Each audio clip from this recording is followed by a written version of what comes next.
Continuamos con nuestro estudio en la clase 19, materia de física con electromagnetismo, pero ahora vamos a ver lo que es la resistencia eléctrica. Como su nombre lo indica, resistencia, es decir, que se opone al paso de la corriente, como podemos ver aquí en la imagen, le aplicas una diferencia de potencial o voltaje al cable, que en este caso se conoce como conductor. Aquí vienen los electrones o la corriente, y entonces la resistencia que se mide en ohms, pues no lo deja pasar. Como ustedes pueden ver aquí, pues es una cuerda que lo está deteniendo. Ese es un dibujito, ¿no?, que ponen. Pero entonces la resistencia, pues es eso, la oposición al paso de la corriente eléctrica o al paso de los electrones, y se representa esquemáticamente con unas líneas grecas así, o bien también se puede representar con un cuadradito. Y de manera física existen otro tipo de resistencias, pero de manera física así las encontramos en las trapalerías, con unas ciertas bandas de colores, donde cada banda pues me indica un número, y ese número pues me va a indicar el valor de esa resistencia. La resistencia eléctrica depende de la longitud del cable, o en este caso también se conoce como conductor. También va a depender de la temperatura, es decir, si la temperatura es muy baja o muy alta, pues hay cambios en esta corriente eléctrica, como podemos ver aquí. Si la temperatura es muy grande, como 100 grados Celsius, pues los cables se calientan y el paso de los electrones pues no pasan muy bien. Si está muy fría, pues sí pasan pues muy rápido. Y si pues estamos a media, pues hay más o menos, ¿no? Es por eso que nuestros aparatos electrónicos, cuando a veces se calientan, pues tenemos que ponernos a enfriar, porque pues entonces ya no funcionan bien y tenemos que reiniciar, nuestro celular se apaga, etcétera. Pues es por esto, ¿no?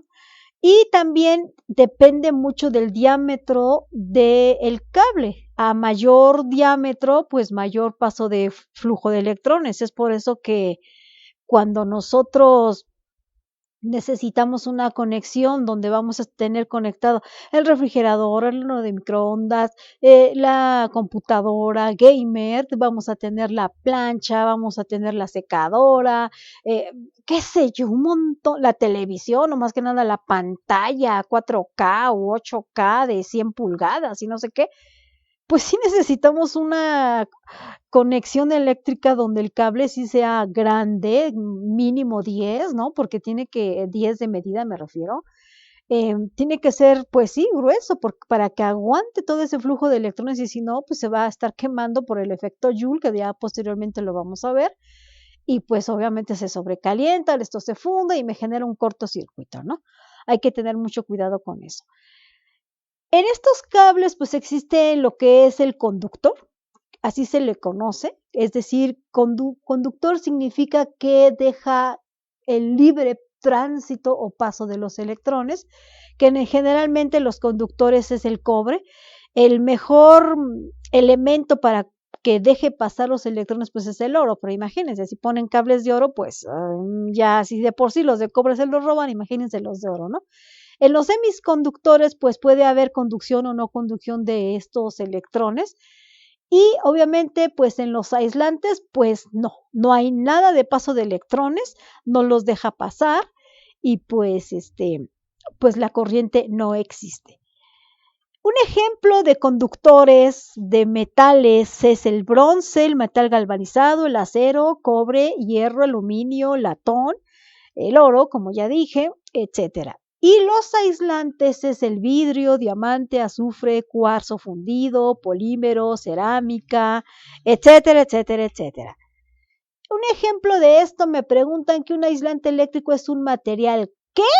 Inciso A, no tiene ninguna corriente eléctrica. Inciso B, hace difícil el flujo de corriente eléctrica. Inciso C, no puede ser un elemento puro químicamente. D, tiene más electrones que protones en su superficie.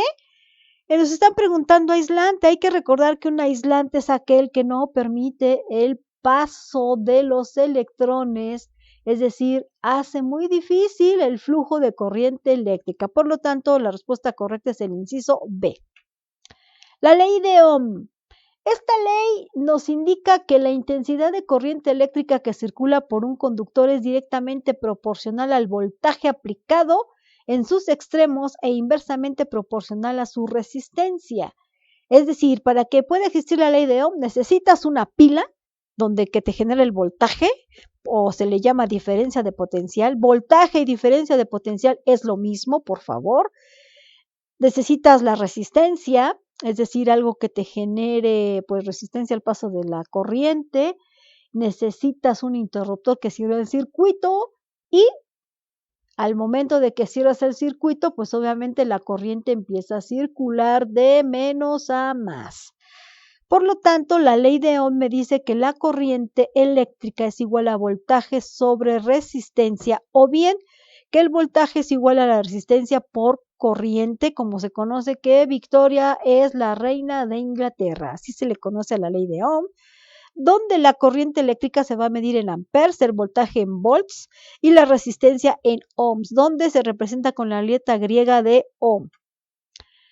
En la ley de Ohm, que es voltaje es igual a resistencia por corriente, si a mí me piden el voltaje, pues obvio, tengo corriente por resistencia o resistencia por corriente, pero si me piden la corriente, voy a dividir voltaje entre resistencia, y si me piden resistencia, voy a dividir voltaje entre corriente. Esas son las tres subecuaciones que me resultan de la ley de Ohm. Y un ejemplo, me dicen que por un cable que tiene una resistencia eléctrica de 10 ohms circula una corriente eléctrica de 10 amperes. ¿Cuál es el voltaje del cable? Obviamente, voltaje es igual a corriente por resistencia. La corriente son 10 amperes, la resistencia son 10 ohms, y 10 por 10 me da 100 amperes por ohms me da volts. Por lo tanto, la respuesta correcta es el inciso A. Siguiente problema. Una resistencia eléctrica R se aplica una diferencia de potencial B, por lo que circula por la resistencia una corriente eléctrica I. Si resistencia y voltaje cambian simultáneamente su valor al doble, entonces el valor de la corriente C A reduce a la mitad, B mantiene sin cambio, E incrementa el doble, D incrementa el cuádruple. Dices, ay, bueno. De la ley de Ohm tenemos que corriente es igual a voltaje entre resistencia, y me están diciendo que el voltaje y la resistencia aumentan al doble. Sustituimos, entonces sería 2 veces el voltaje entre 2 veces la resistencia, pues se cancelan los dos y pues me queda voltaje por resistencia. O sea, quiere decir que esto se mantiene sin cambios. De acuerdo a la imagen, la corriente que circula por el resistor de resistencia R sobre 2 es... Inciso A. Bueno, tenemos de la ley de Ohm, corriente, voltaje entre resistencia. Sustituyo lo que es la resistencia, que es resistencia sobre 2. Aquí hago un truquito, aplico la ley del sándwich, pero le pongo un 1 imaginario abajo al voltaje, donde tengo voltaje sobre 1. Recuerden que todo número dividido entre 1, pues no pasa nada. Y R sobre 2, ¿no? Es lo que tengo acá. Aplico la ley del sándwich, como ya había dicho, extremos arriba y medios abajo, por lo tanto voy a tener B por 2, pues 2B, R por 1, R. Por lo tanto voy a obtener 2 veces el voltaje entre la resistencia, que es el inciso B. Potencia eléctrica. Es la cantidad de energía que consume un dispositivo eléctrico por unidad de tiempo. Ay, ya se me desconectó, ya no tiene carga mi celular, pues vamos a ver, ¿no? Qué tan potente carga ese cargador, ¿no? Por lo tanto, potencia es igual a voltaje por corriente. Esa es la ecuación de la potencia, pero sabemos por la ley de Ohm que voltaje también puede ser resistencia por corriente. Si yo sustituyo este voltaje o esta expresión del voltaje en la ecuación de la potencia, voy a obtener la siguiente expresión. Potencia es igual a voltaje por corriente, que es igual a resistencia por corriente por corriente. Por lo tanto, si yo multiplico corriente por corriente, voy a tener corriente cuadrado por resistencia. Por lo tanto, una nueva expresión de la potencia es esta que tenemos aquí, corriente al cuadrado por resistencia.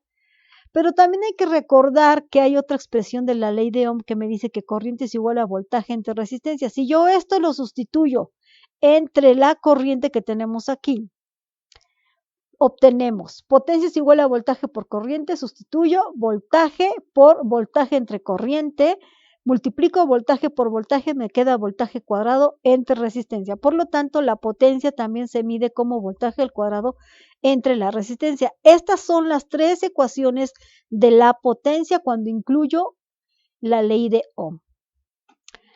La potencia pues se va a medir en watts, la corriente en amperes, el voltaje en volts y la resistencia la vamos a medir en ohms.